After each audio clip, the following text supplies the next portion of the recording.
2 nights ago, I saw Deep Purple for their Long Goodbye tour. For, the long goodbye, because, bands have to do that. Unless you're the Rolling Stones and you can maybe do it forever. Let's hope. I don't know. I hope Keith Richards never dies. Just like, that's his punishment, is he's immortal for doing all those goddamn drugs. I wish you could say the same for these guys, because they're pretty fucking awesome, even on their their last legs here. And so, out of curiosity and just, to say that I saw Deep Purple at least once as a millennial, I went and saw Deep Purple as a millennial. So, now I have something to talk about. Another concert experience. How did it go for watching a bunch of old 70-year-olds rock out for one more tour? For the most part, pretty good. It was worth it. Definitely, for sure. I highly recommend. Because although I had no expectations, and I did have some minor hopes, I suppose, I'll go through those. So, Ian Gillan, that's the frontman's name, right? I hope I'm pronouncing it right. Just my biggest concern, 74-year-old man, back in the day, back in the 70s, he had quite some pipes, especially for those really high notes when it came to Highway Star. I was hoping he nailed them, and, well, for his age, he did pretty good. Goddamn good for a live performance of Highway Star, which obviously they opened up with. They did that, and, it was Highway Star, and then another personal favorite of mine, Pictures of Home. That was awesome. They played, they obviously played the majority of, Machine Head. The only expectation I really did have, or what I was hoping for, was they would play a good mix of a big mixer cocktail of Machine Head songs and the renditions they did of made in Japan. Luckily, I got the majority of Machine Head, because those are the two I'm most familiar with. Those are my two favorite Deep Purple records, for sure.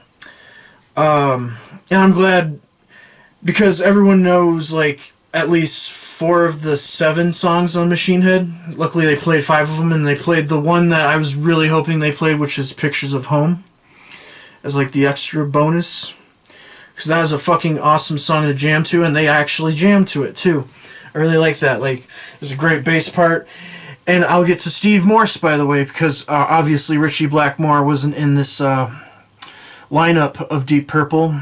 They went through a lot of lineup changes. Another one, what's his name? I have to cheat and look it up now.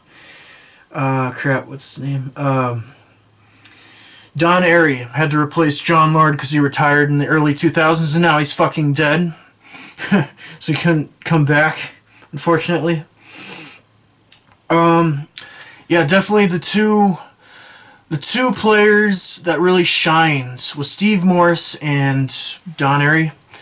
Especially Don Airey. Steve Morse even had, solo time throughout the set to do his thing. My guitar teacher really admires Steve Morse, and, he's got this really cool technique of, what's it called, pitch harmonics or something? I can't remember what they're called.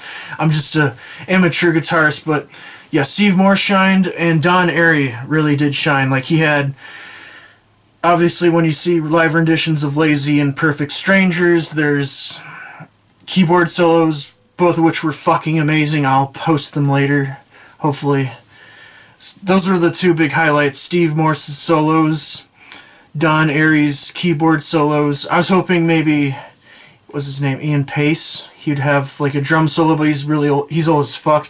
But the drum parts he did do as an old fatter man.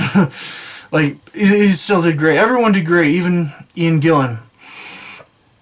I thought, oh man, he's gonna struggle, because I've seen Ian Anderson do the 50th anniversary tour with Jethro Tull, and he was really struggling, but in his defense, he had to play the flute and sing and play guitar.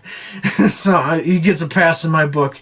Luckily, Ian, he does he plays harmonica during Lazy, but otherwise he's mostly singing. Sometimes he brought out the tambourine.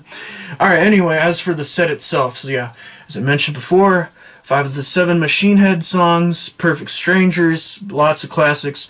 They even played Hush for the encore.